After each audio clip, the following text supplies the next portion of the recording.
नमस्कार दोस्तों। आज हम लोग जो होते हैं शेयर मार्केट वर्नियर में एक शेयर्स के बारे में जानकारी प्राप्त करने जा रहे हैं, जिसका जो है केपीआर मिल एलटीडी के बारे में बात किया जाएगा। यदि यहाँ पे केपीआर मिल एलटीडी की यदि बात करते हैं तो वन बाय वन करके इसके बारे में जानकारी प्राप्त करते हैं कि आज के डेज में करीब करीब कहता है कि 6.5% के आसपास में इसमें तेज़ी देखने को मिल रही है। तो आखिर यह शेयर कहाँ तक जाएगी या नहीं जाएगी, इसके बारे में जानकारी प्राप्त करने की कोशिश करते हैं। तो आज के डेज में जैसे ही आपका मार्केट ओपन हुआ था तो यह शेयर भी आपका ठीक ठाक आपका कहता है कि प्राइस पे आपका ओपन हुआ, जिसमें आपको कहता है कि 1075 के आसपास में आपको कहता है कि ओपन हुआ।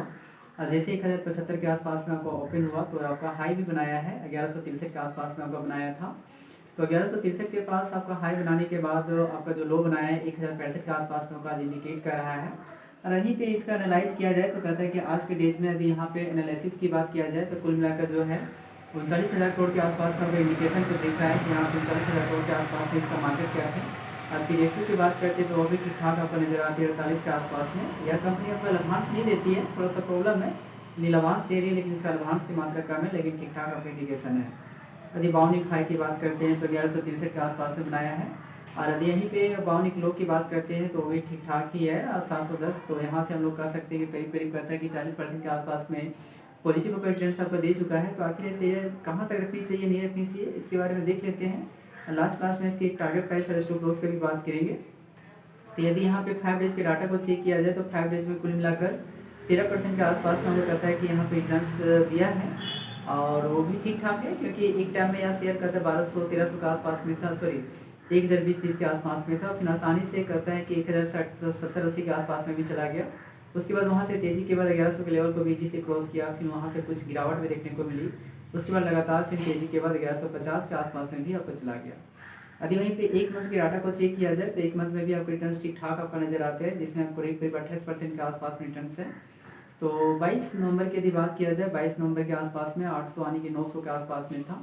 और 2 दिसंबर को तो इजी से आप क्रॉस कर दिया था 1000 के प्राइस को, आसानी से आपका कहता है कि यहाँ पे क्रॉस किया। तो और साथ ही साथ 10 दिसंबर को बात करते हैं तो 1200-1300 के यानी 1200 नहीं 1100 के लेवल को भी क्रॉस करने का कोशिश किया गया था। और लास्ट में आज के डेज में 1143 का आपका हाईएस्ट प्राइस भी बना दिया है।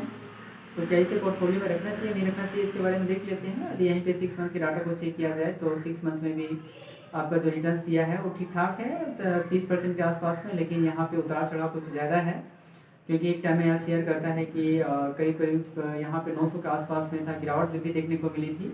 800 का लेवल की और अग्रसर हुआ था, लेकिन पुनः यहाँ पर कहते रिकवरी हुआ और 1000 तक भी जाने का कोशिश किया है। और लास्ट में फिर गिरावट के बाद पुनः यह शेयर इजी से आपको कहते हैं 1000 के लेवल को भी क्रॉस किया था। और एक साल के डाटा को देखा जाए तो एक साल में जो रिटर्न्स दिया है कुल मिलाकर 42% के आसपास में ही रिटर्न्स दिया है।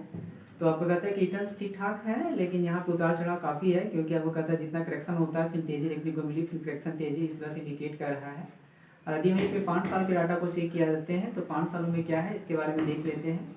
5 सालों में तो बहुत ही अच्छे रिटर्न्स है। कहता है एक टाइम में यह शेयर कहता है 200 के आसपास में 100 के आसपास में था, और सबसे ज़्यादा जो रिटर्न्स देखने को मिली थी 2022 के आसपास में आते ही यह शेयर में करीब करीब 700-800 के लेवल को भी क्रॉस किया, फिर लेकिन वहाँ से कुछ गिरावट करेक्शन देखने को मिली और गिर कर यह शेयर फिर आपको कहता है करेक्ट किया 500 के अग्रसर हुआ। 500 के लेवल से फिर आपको कहता है कि तेज़ी देखने को मिली, और तेज़ी आपको इतना ज़्यादा हुआ कि लास्ट में आपको कहता है कि 1000 के आसपास में कहता है ईजी से आपको क्रॉस किया गया है। जी हाँ दोस्तों, तो हमारे अनुसार से जो आपके टारगेट जो प्राइस आपका बनकर आती है वो आपका टारगेट जो प्राइस बनकर आती है फिलहाल 1300 बनकर आती है। तो 1300 के लिए आप इसे बाय करके अपने पोर्टफोलियो में रख सकते हैं। और हमारी इस चैनल से बहुत सारे शेयर्स के बारे में डेली बेसिस पे न्यूज़ बताया जाता है और साथ ही साथ आपका बहुत सारी चीज़ आपको बताया जाता है। तो इस चैनल को भी सब्सक्राइब करना भूलें। थैंक यू वेरी मच दोस्तों, थैंक यू वेरी मच।